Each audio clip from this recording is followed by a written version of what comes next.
Chapter 1. It is Monday afternoon, and Lisa is in her bedroom, talking on the phone with her friend Ellie. Lisa is holding an official-looking envelope in her hand. It is from the Young Reporters Association. Lisa tells her friend. I wonder, what is it about? Go on then. What are you waiting for? Asks Ellie. Open it right away. I'm so excited. Lisa opens the letter and reads aloud. Dear Lisa, we are very happy to inform you that the Young Reporters Association has randomly selected you to participate in the first International Photo Convention with your photographs. The convention will take place on 27 to the 31st of July in Beijing. You will also have another 6 days for sightseeing on a train tour with Hu Tian, one of our Chinese members. The Young Reporters Association will plan and pay for the whole trip. So, pack your bags, Lisa. You are going to China. Sincerely, Yao Ming, General Secretary of the Young Reporters Association. They want to send me to China. I can't believe my luck, She exclaims. I have never been to China before. What an interesting place to go. Lisa, that's great news. Exclaims Ellie. I know, Answers Lisa. I have never been to China, but it has always been one of my dreams. She says. Yes, it's an amazing opportunity for you. Says Ellie. And when you get back, you could write a report about your trip for the school online newspaper. What do you think? Oh, Ellie. Laughs Lisa. Okay. You never seem to forget your position at the paper, do you? Well, I'm not the editor for nothing. The girl laughs back. Let's hang up now. She adds. You have to do some research before the trip, don't you think? You're right. Says Lisa. China, here I come. Chapter 2. After a long flight, Lisa finally arrives in Beijing. At the airport, a young man is waiting for her. He is holding a sign reading, Lisa, Young Reporters Association. Lisa goes towards him and the man greets her warmly. Nice to meet you, Lisa. He says, and introduces himself. I am Hu Tian, and I work for a local teen magazine here in Beijing. I will be your guide in China. He says as he takes her suitcase. Lisa is relieved. Everything is so strange to her here, and there are so many people everywhere. Hu Tian takes Lisa to her hotel by taxi. You must be tired after your long trip, He says when they arrive. Have some rest, and we'll meet again in the afternoon. Then you can have a taste of China. Lisa smiles as she goes to her hotel room. I wonder what he meant. She thinks to herself. Oh well, I guess I'll find out in a few hours. She says and falls asleep right away. After her nap, Lisa feels like a new person. She meets up with Hu Tian and his sister May. The two take her to a restaurant in the old city. So that's what you meant with a taste of China. Lisa exclaims. Yes, Smiles Hu Tian. you're going to enjoy a traditional Beijing dinner. Lisa remembers the delicious Chinese food in New York and is excited to try some authentic Chinese cuisine. Maybe it will be even tastier. At the restaurant, Lisa sees a round piece of glass in the center of the table. I know! Shouts Lisa. It's a rotating tray. The waiter puts all of the dishes on the tray so that the people at the table can turn it and try each of the different kinds of food. She says with a smile. It is customary to try a little bit of everything. It is also polite to always leave the last bite on the plate. Says May. When the waiter comes to the table, they order traditional tea and several different dishes. We ordered Peking duck. It's a famous dish here. Explains May. The cook then brings the roast duck and cuts it in front of them. A waiter also brings different dishes to eat along with the duck. Lisa is impressed. What are all these little bowls? Asks Lisa. There are pancakes in this one and vegetables and 3 different kinds of sauces. Hu Tian and May laugh. Let me show you how to eat Peking duck, says May. First, you take a pancake. Then you put some sauce and some vegetables on your pancake. OK, I got that. Says Lisa. This is fun, actually. Now, put some duck in the pancake and wrap it. Enjoy. Says May, smiling to the girl. Mmm, delicious. Says Lisa. No wonder it's so famous. They take turns turning the tray and tasting the different kinds of food. Hu Tian and May are eating with chopsticks. Is it difficult to eat with chopsticks? Asks Lisa. No, not really. Says Hu Tian, and May offers to teach her. I've never learnt so much at a dinner table before. Lisa says with a giggle. It is a fun evening of new experiences. Chapter 3. The next day is very busy.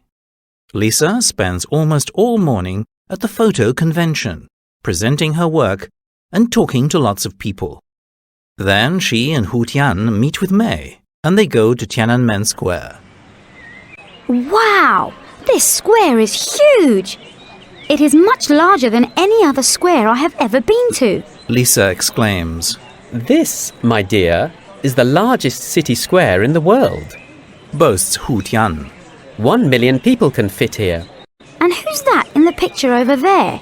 Asks Lisa. It's Mao Zedong, the founder of the People's Republic of China. Explains Hu Tian. Next, the three friends take a tour of the Forbidden City. Lisa is impressed by the artwork and history she discovers there. The Forbidden City is about 600 years old. It used to be the Chinese emperor's palace. You see, in Chinese history there were no kings or queens. We had emperors and empresses. Now the place is a huge museum, the Palace Museum. Common people could not enter the Forbidden City. That is why they called it forbidden. Says Hu Tian.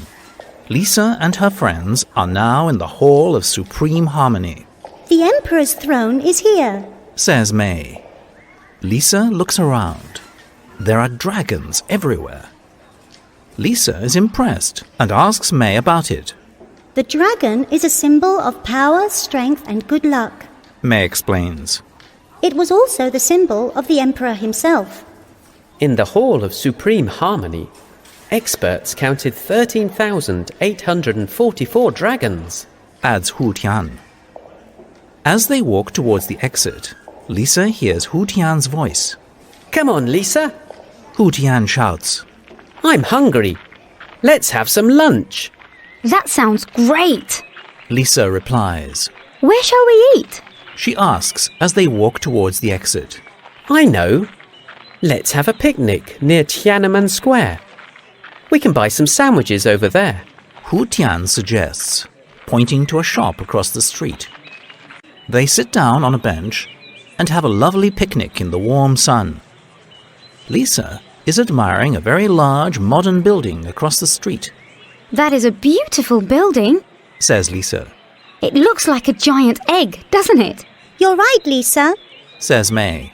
It is the National Centre for the Performing Arts, but the local people just call it the Egg. Concerts, operas and plays take place there. After lunch, they go to the Olympic Green, the most modern part of Beijing. Wow, look at all those buildings. Lisa exclaims. That one looks like an ice cube. Yes, it's a very interesting building. That's the National Aquatic Centre. It housed the swimming and diving competitions of the Summer Olympic Games in 2008. Replies Hu Tian. See that one over there? Says May, pointing at a very strange structure. That's the National Stadium, the bird's nest. Can you see why? Of course, it's like a gigantic bird's nest. Lisa replies. China has certainly changed a lot since the times of the emperors in the Forbidden City. Chapter 4. For Lisa's last day in Beijing, Hu Tian and May have a special surprise for her. They decide to take their friend on a short trip. Where are we going? Asks Lisa at the bus station. We can't tell you. It's a surprise. Says Hu Tian with a grin. Yes, you'll see when we get there. Says May with a giggle. Now, let's get on the bus. The scenery changes outside the bus window.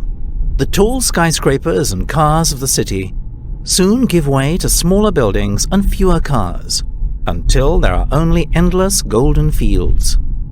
Where are we going? Lisa wonders. Then she looks outside the window and suddenly realizes. Wow! The Great Wall of China! One of the greatest wonders of the world! She exclaims. How long is it anyway? She asks her friends. The Great Wall of China is 8,851.8 kilometers, or 5,500 miles long. Hu Tian says proudly. And it's more than 2,000 years old. He continues. The Emperor Qin Shi Huang of the Qin dynasty started the wall around 221 BC. Adds May. But work continued during the Han and until the Ming dynasty in the 14th century. She says. Thousands, if not millions of people, worked day and night to finish the wall. It's very impressive, Says Lisa, as the three walk to the closest part of the Great Wall. It is on a steep hill. This is a beautiful walk, but it is harder than it looks. Lisa says, stopping to catch her breath. Don't worry, Hu Tian replies. you will be able to relax later. What do you mean? She asks. It's another surprise. Hu Tian says, smiling. A whole day of surprises? This is so much fun! You two are great. Lisa says as she takes photos of her new friends and the Great Wall. Now say cheese! A little later, Hu Tian and May look at Lisa and smile. It is time to show you a different China. Says Hu Tian. I have no idea what you're talking about, but I'm sure it's going to be another great experience. Lisa says, smiling back. Another bus takes them beyond the fields until they reach a small farming village. They get off and see an elderly man and woman. Ni hao. They greet the three friends in Chinese, Hello. says Lisa, and then turns to Hu Tian and May, They are our aunt and uncle. says May. They don't speak English, but they are very friendly. Then they all walk down a small road with gates and walls on all sides. They enter one of the gateways. This is our aunt and uncle's house. It is very traditional. Says May. Next, they all sit down and have tea together. Tea is very important in Chinese culture. Explains May. Chinese people drink a lot of tea, and we also celebrate a number of occasions with tea ceremonies. Oh, good. Smiles Lisa. I love tea. It's my favourite drink. On their way back a few hours later, Lisa remarks, It was so exciting to see what life is like for people in the countryside. It is very different from the busy Beijing life. Well, a lot of Chinese still live in villages like that, not cities. explains Hu Tian. What do you think of life in the village? The village is quieter and the countryside around it is very beautiful. However, there is more technology in the city and more things to do than in the village. Says Lisa thoughtfully. I guess that city life and village life are both nice, but in different ways. Chapter 5. The next stop on Lisa's trip is even more interesting. After getting a good night's sleep on the train from Beijing to Xi'an, Lisa, May and Hu Tian go to see the Terracotta Army. They take a guided tour of the ancient site. The Terracotta's soldiers' purpose was to protect Qin Shi Huang, the first emperor of China, after his death. His tomb has about 8,000 clay soldiers surrounding it. It is a truly amazing sight. Says the guide. I've seen nothing like this before. Whispers Lisa into May's ear. They look alike, but they are all different. Each soldier's face is unique. The guide continues. The soldiers are as tall as real people, and they had swords, knives, crossbows, and other weapons. Surprisingly, all these were as sharp as new. According to their roles, the height of the soldiers varies. The tallest are the generals, and you'll also find officials, warriors, chariots, horses, even acrobats and musicians. Some of them have missing parts and others are still in the dirt. However, some of the soldiers are in very good shape and seem new, as you can see, says the guide. I wonder how many people had to work to make this army. Lisa whispers, and the guide hears her. According to Sima Qian, an ancient historian, more than 700,000 workers worked on the emperor's tomb for about 38 years. He explains. Wow! Amazing! Exclaims Lisa. But where is the tomb? Ah, the tomb is still a mystery, Adds the guide. Archaeologists have found the tomb, but they have not opened it yet. No, why not? Asks Lisa. Surely there will be lots of treasures inside. Well, Says the man. that's what Sima Qian's book says, but archaeologists are worried that they might damage the valuable objects inside the tomb. I see. Says Lisa. There is something else too. Adds Hu Tian. There are traps inside the tomb. Dangerous traps. To prevent tomb raiders from stealing the treasures inside. At least, that's what the legend says. Oh, it's such an interesting story. I guess we'll have to wait and see. Lisa smiles. With or without the treasures from the Emperor's tomb, this place is fantastic. Chapter 6. The next day, Lisa, May, and Hu Tian go to Shanghai on another overnight train. The first place to visit is an area called the Bund. It's a lively place by the Huangpu River, full of beautiful historical buildings. They walk down a street called Nanjing Road, the main street of the Bund, and have lunch at a restaurant. Lisa tries Shanghai crispy chicken, and she finds it delicious.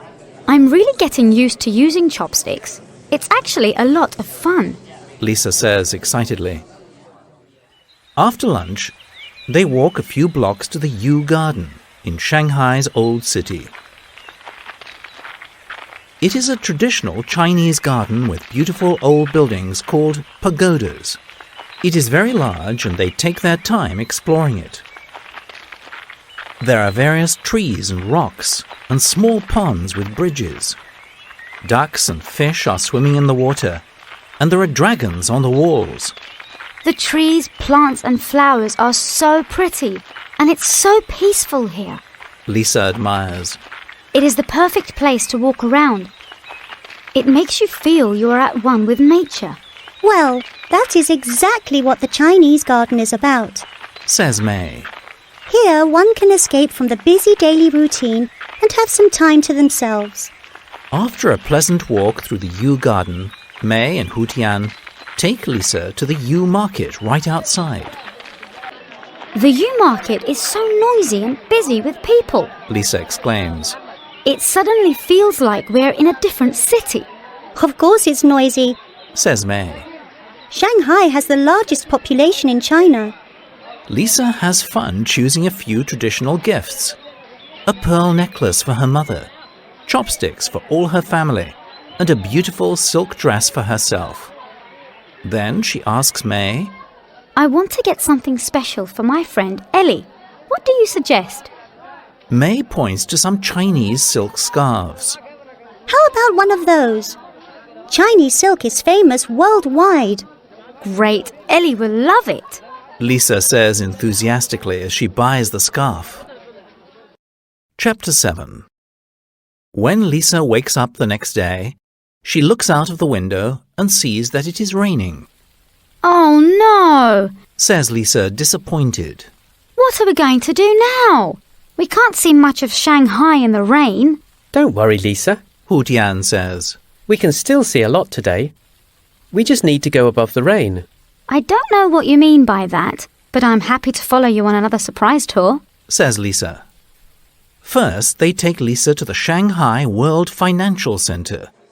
It's a 492 meters tall building with 101 floors. We'll go to the third observation deck on the 100th floor. Says Hu Tian. I hope you're not afraid of heights. No, of course not. Says Lisa and smiles as she remembers her New York experience. Once they get to the observation deck, Lisa takes a look around and says, It is fantastic up here. We are even higher than the clouds. We really are above the rain. We are 474 meters, 1,555 feet above the ground. explains May. Have a look at the view. It's amazing. What's that building over there? It's very interesting.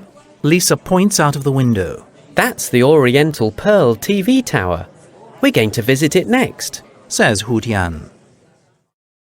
When they arrive at the Oriental Pearl TV tower, they visit the rotating restaurant.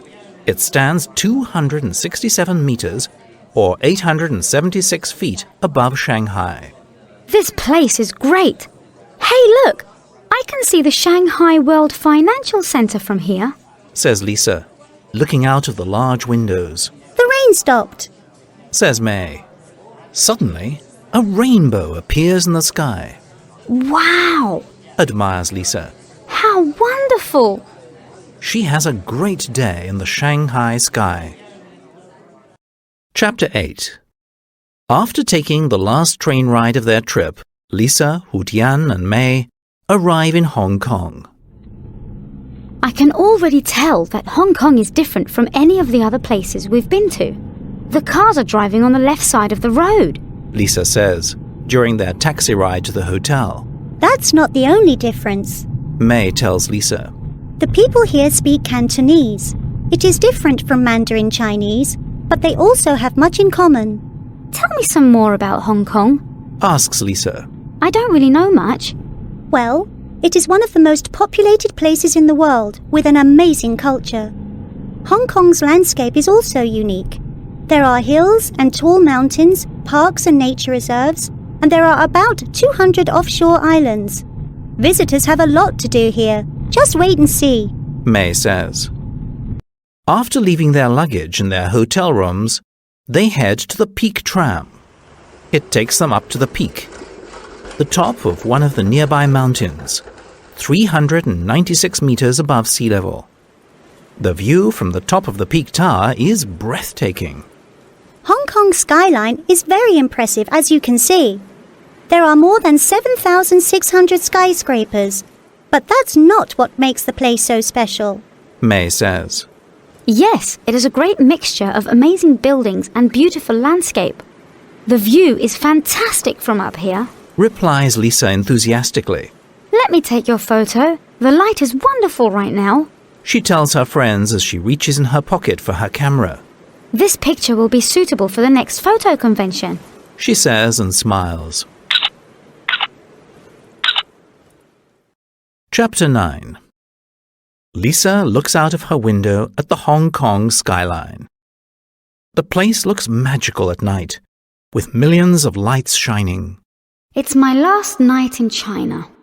Lisa keeps thinking. She feels a bit sad about it, but she's also a little homesick. I'm sure tomorrow will be a day to remember. She thinks and goes to sleep. The next morning, the three young people go to a place called Aberdeen, on a nearby island. On the way there, they pass by a park in Kowloon City. Lisa notices a large group of people who are all standing in the park in strange positions. What are they doing? She asks curiously.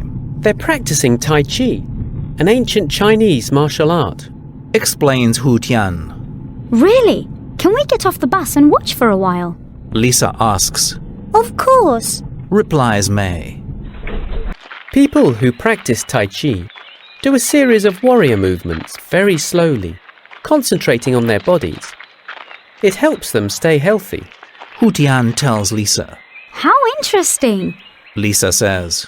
Would you like to try? Asks a woman. The class is free and it's only an hour long. Lisa is thrilled. May, can you take some pictures of me practicing? I want to show them to Ellie when I get back.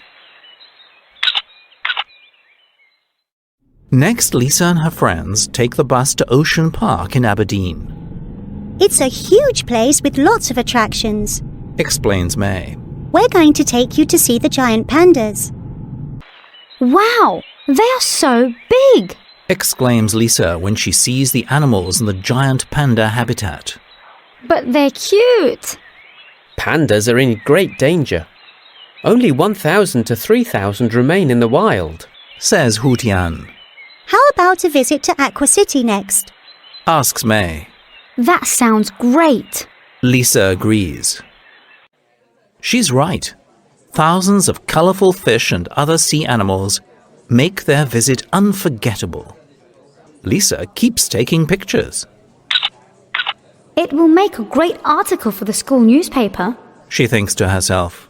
Ellie will be thrilled. Chapter 10. The three of them are tired, but their visit to Aberdeen hasn't finished yet. Hu Tian and May take Lisa to the famous floating village on Aberdeen Harbour. They call it floating because it is a village of boats. This is incredible. There are so many boats that I can't even see the water, exclaims Lisa. All these people live on their boats. Their lives depend on fishing and the sea. The boat people of Hong Kong have lived this way for centuries. May explains. Now, Smiles Hu Tian. since it is our last dinner together, it must be special. So they go to the Jumbo Kingdom, a famous floating restaurant, Give me a minute. says Lisa, and disappears for a while. When she comes back, she's wearing her Chinese red silk dress, I bought it for a special occasion. she says. Well, it is a special occasion. May gives her a big hug, and they sit down to enjoy their dinner. The lights of the floating village make the place look magical. The next day, the time has come for Lisa to say goodbye to her Chinese friends and board the plane back home. I am sad to leave, but I will come back to China someday. Now I have an extra reason. I have good friends to visit here. She says to Hu Tian and May with a smile. We must stay in touch. Promise? Asks May. I promise. Says Lisa. And you must come and visit me someday too. As she sits down in her seat, she thinks about her visit to China. The people, the food, the sights, everything was incredible. Well, She thinks, and a big smile appears on her face. I wouldn't trade this experience for all the tea in China.